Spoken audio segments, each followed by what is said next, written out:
And welcome to physio poetry with Alhaj sir. आज के lecture में हम देखेंगे अबाउट एक्शन पोटेंशियल।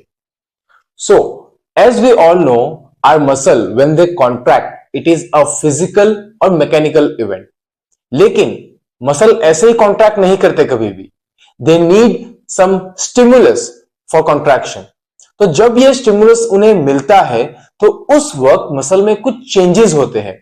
उनमें ही एक इलेक्ट्रिकल चेंजेस जिसके बारे में हम आज के वीडियो में बात करेंगे, that is action potential. Action potential समझने से पहले we have to understand what is resting membrane potential. So कोई भी अगर सेल होगा, स्पेशली अगर हम अभी टॉपिक की बात करें तो मसल या अगर नर्व है तो उसमें सेल के बाहर की मेम्ब्रेन के बाहर और सेल मेम्ब्रेन के अंदर पोटेंशियल डिफरेंस होता है। There is a negatively charged environment inside and positively charged environment outside. ऐसा क्यों होता है? Because of the ions which are present in and outside of the cell membrane. तो इसे हम resting membrane potential भी कहते हैं, potential gradient भी कहते हैं, transmembrane potential भी हम इसे कहते हैं। So resting membrane potential क्यों होता है कि there are multiple reasons. Because कई बार क्या होता है कि sodium potassium pump is present at your cell membrane, तो वो क्या करता है, आयंस एक्सचेंज करता है। प्लस बहुत सारी जो चीजें, बहुत सारे जैसे प्रोटीन हो गया, सल्फेट हो गया, आपका फॉस्फेट हो गया, तो ये सारे आयंस जो है वो सेल के अंदर होते हैं। Because of that they are totally, जो उसका सम होता है वो नेगेटिवली चार्ज होता है। So inside of the cell वो नेगेटिव होता है और आउटसाइड ऑफ द सेल वो पॉजिटिव होता है, और इस डिफरेंस को हम रेस्टिंग मेम्ब्रेन पोटेंशियल कहते हैं। रेस्टिंग इसलिए because this difference is present when that cell is at rest. तो जब हमारा जो भी पर्टिकुलर सेल होगा वो रेस्ट पे होगा तो उसमें ये हमें पोटेंशियल डिफरेंस देखने को मिलेगा। तो इस पोटेंशियल डिफरेंस को हम रेस्टिंग मेम्ब्रेन पोटेंशियल कहते हैं। And as we all know, muscles के लिए resting membrane potential is -90 millivolt और नर्व के लिए resting membrane potential is -70 millivolt. तो it is the negative voltage inside the cell membrane which I am addressing right now. ये negative environment क्यों होता है? जैसा कि मैंने कहा, first thing is sodium potassium pump. So as you all know, cell membrane पे सोडियम पोटेशियम पंप होता है। एक्टिवली ये जो दो आयंस है, सोडियम और पोटेशियम, ये एक्सचेंज होते हैं। तो होता क्या है कि जब भी ये पंप एक्टिव होगा तो वो क्या करेगा कि 3 सोडियम के आयन अंदर से बाहर की तरफ ले जाएगा। तो सेल मेम्ब्रेन, फॉर एग्जांपल अगर मान लो कि ये सेल मेम्ब्रेन है, तो सेल मेम्ब्रेन के अंदर सोडियम है, बाहर पोटेशियम है, तो यहां पे हमारा सोडियम पोटेशियम पंप होगा। तो ये क्या करेगा, अंदर से 3 पॉजिटिव सोडियम के आयन बाहर ले जाएगा और बाहर से 2 पोटेशियम के आयन अंदर लाएगा। तो 3 पॉजिटिव आयन सोडियम के बाहर जा रहे हैं और सिर्फ रिटर्न में पोटेशियम के सिर्फ 2 पॉजिटिव आयन आ रहे हैं। तो होता क्या है, अंदर सेल के अंदर नेगेटिविटी बढ़ जाती है। सो अल्टीमेटली इस वजह से एक तो नेगेटिविटी बढ़ेगी, प्लस बहुत सारे प्रोटीन्स ऐसे होते हैं दे आर नेगेटिवली चार्ज, जो सेल के अंदर होते हैं because of all molecular activities and all.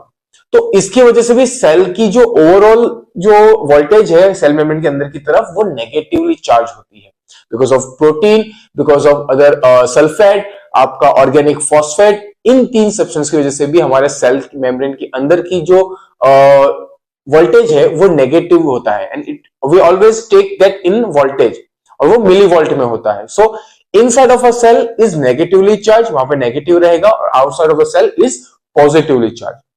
और जब भी कोई सिग्नल आता है तो क्या होता है कि जो इनसाइड है सेल का, जो नेगेटिविटी है वो पॉजिटिविटी में कन्वर्ट होती है। और जैसे for example if I draw, for example अगर मान लो कि दिस इज योर सेल, ये आपकी सेल मेम्ब्रेन है, ये आपका पूरा सेल है। आउटसाइड इट इज पॉजिटिविटी,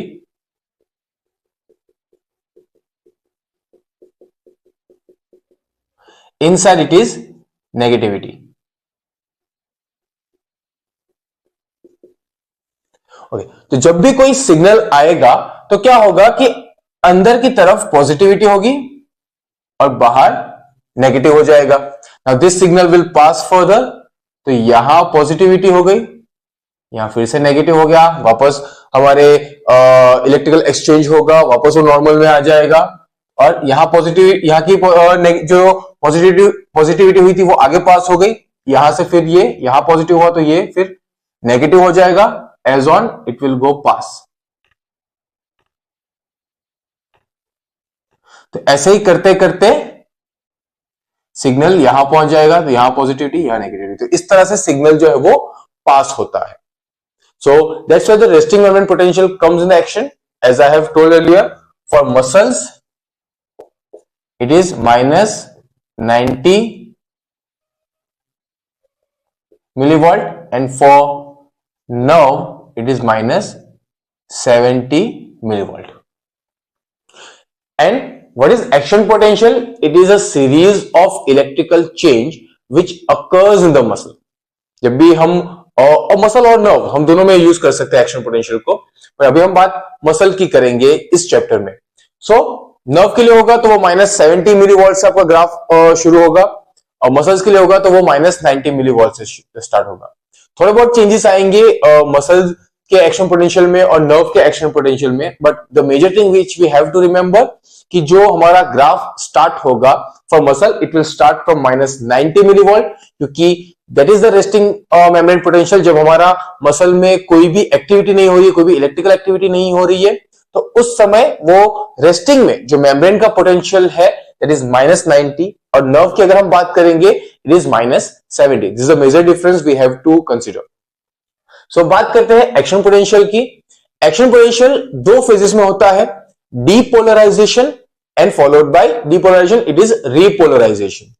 तो डीपोलराइजेशन का मतलब क्या होता है कि इस समय में जो हमारा माइनस 90 मिलीवोल्ट है वो वहां पे जो भी इनसाइड ऑफ अ मेम्ब्रेन है it will get positively charge, वो डीपोलराइज हो रहा है, उसका पोल अब चेंज होने वाला है। जो नेगेटिव पोलैरिटी है उससे वो पॉजिटिव पोलैरिटी की तरफ जाएगा, तो जो उसका नेगेटिव है वहां से वो पॉजिटिव की तरफ बढ़ेगा। तो दिस फेज, ये जो आपका फेज है जहां माइनस 90 से वो प्लस 55 मिलीवोल्ट तक जा रहा है, that phase is known as depolarization, because now as I have told here कि जो inside of a membrane है it will be getting positively charged, ये ions का exchange होगा, okay, so it will get positively charged, और यहां पे क्या होगा कि depolarization होगा, तो वो माइनस से पॉजिटिव की तरफ वो आगे जाएगा।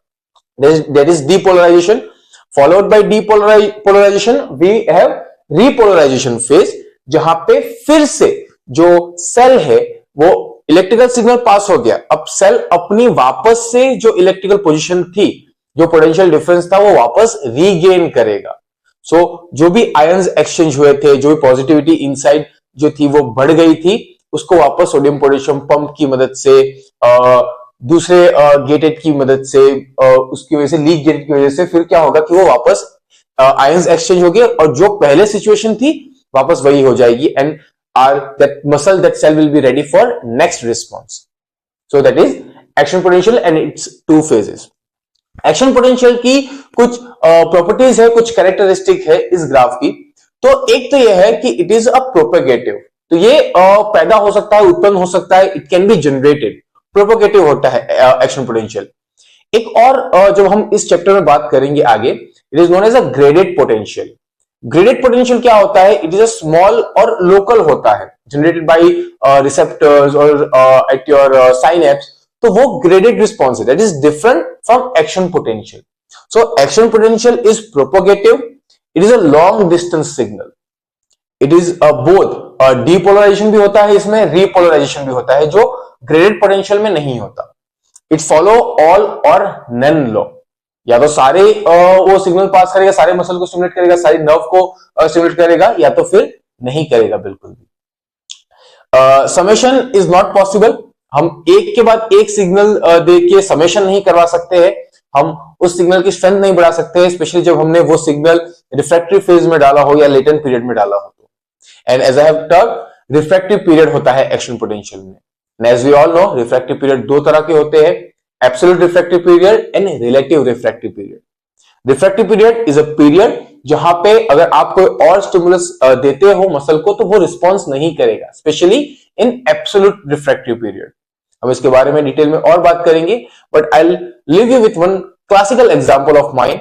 रिफ्रैक्टिव पीरियड वो पीरियड होता है जहां पे मसल बिल्कुल भी नहीं सुनेगा। जैसे जब हम क्लास में पढ़ाते हैं और अगर बच्चों के पास दे आर मेकिंग नॉइस, तो अगर जब तक वो शांत नहीं हुए, when they are not looking at you, अगर आप कोई भी कमांड पास करोगे, they are not going to listen.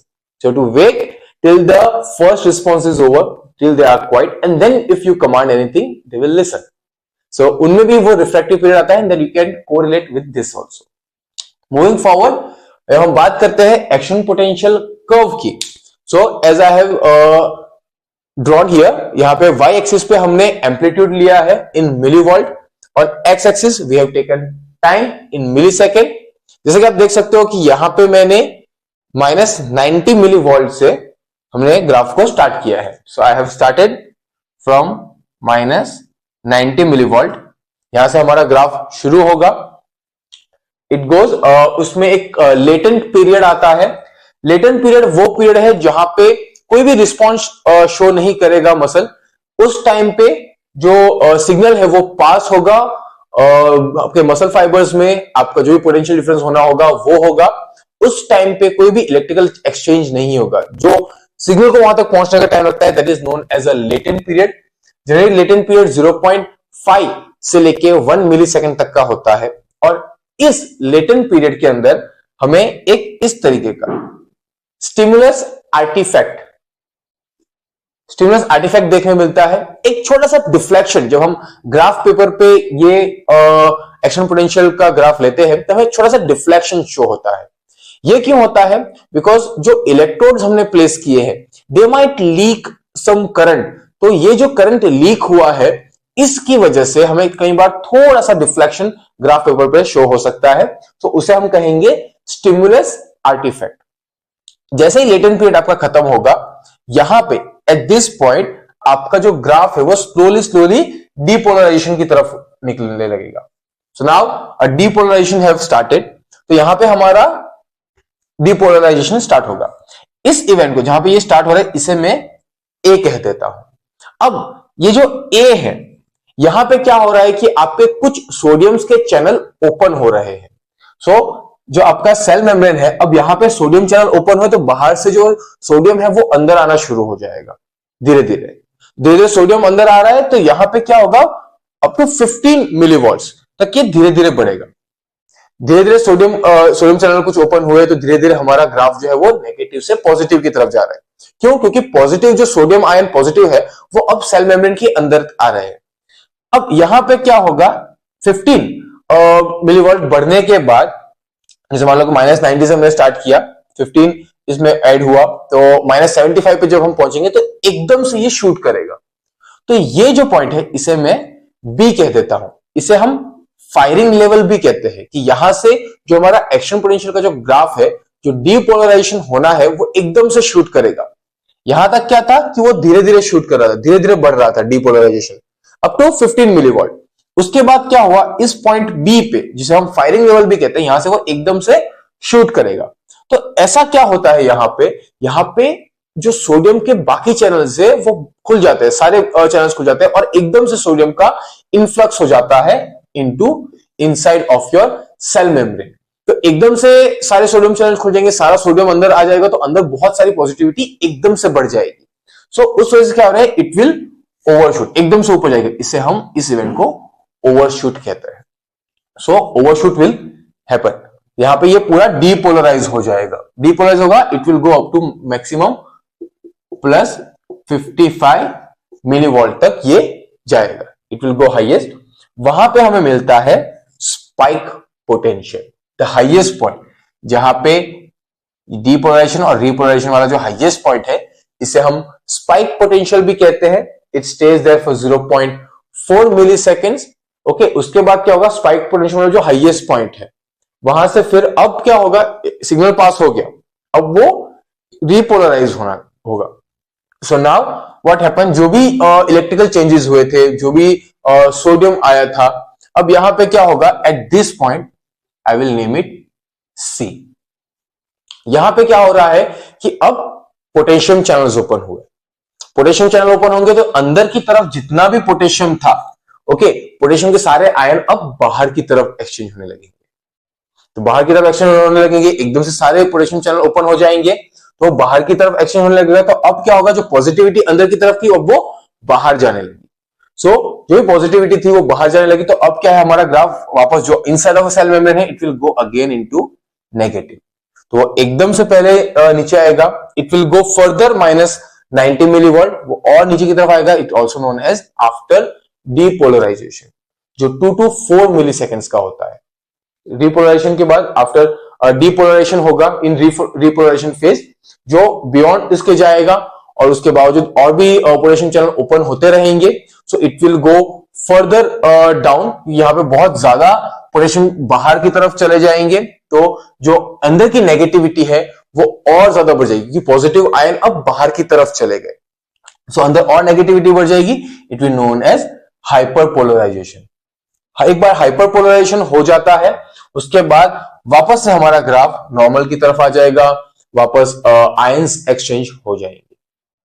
So if this question is very important in terms of your exam, in terms of your knowledge, so जब भी ये question अगर exam में आता है, work you are suppose to write, अगर आपको action potential पूछते हैं, you have to write its definition कि it is a series of electrical changes which occurs in a muscle, in a membrane. Okay, दो phases में होता है, depolarisation है, रिपोलराइजेशन है। You have to explain what is resting membrane potential, it is a potential difference, ये क्यों होता है, एज आई हैव टॉक, इसकी प्रॉपर्टीज क्या है एक्शन पोटेंशियल की। Next, what are the changes which happen in action potential curve, इसमें latent period होता है जिसमें स्टिमुलस आर्टिफैक्ट आता है। डीपोलराइजेशन फेज होता है जहां पे फायरिंग लेवल और ओवरशूट होता है। रिपोलराइजेशन होता है जहां पे spike potential after depolarization and after hyperpolarization होता है। You have to draw this graph. What are the things you have to keep in mind while drawing this graph? कि आपको माइनस 90 मिलीवोल्ट से स्टार्ट करना है, specially you are showing for muscle, तो minus 90 millivolt से आप start करोगे। आप स्टिमुलस आर्टिफैक्ट दिखाओगे, एक आपका लेटेंट पीरियड दिखाओगे, उसके बाद you have to show up to 15 millivolt आपका जो भी क्या कहते हैं कि ये फेज है स्टार्टिंग का डीपोलराइजेशन का, जो स्लोली इंक्रीज होता है, दिस फेज ये आप दिखाओगे। उसके बाद firing level at it will happen at minus 75 millivolt around, और यहां से वो ओवरशूट करेगा, you will have your spike potential, और फिर यहां से वो रिपोलराइजेशन होना शुरू हो जाएगा। एट दैट हमें 90 मिलीवॉट पे एंड नहीं करना है, इट गो फर्दर डाउन, क्योंकि यहां पे क्या होता है कि पोटेंशियल बाहर जाता ही रहता है तो नेगेटिविटी बढ़ती रहती है। So it goes further down, known as after hyperpolarization, और उसके बाद फिर आके माइनस 90 पे हो जाता है, it is ready for next stimulus. So hope you like this video, thank you so much. Please drop in the comment if you have any question or doubt. Thank you.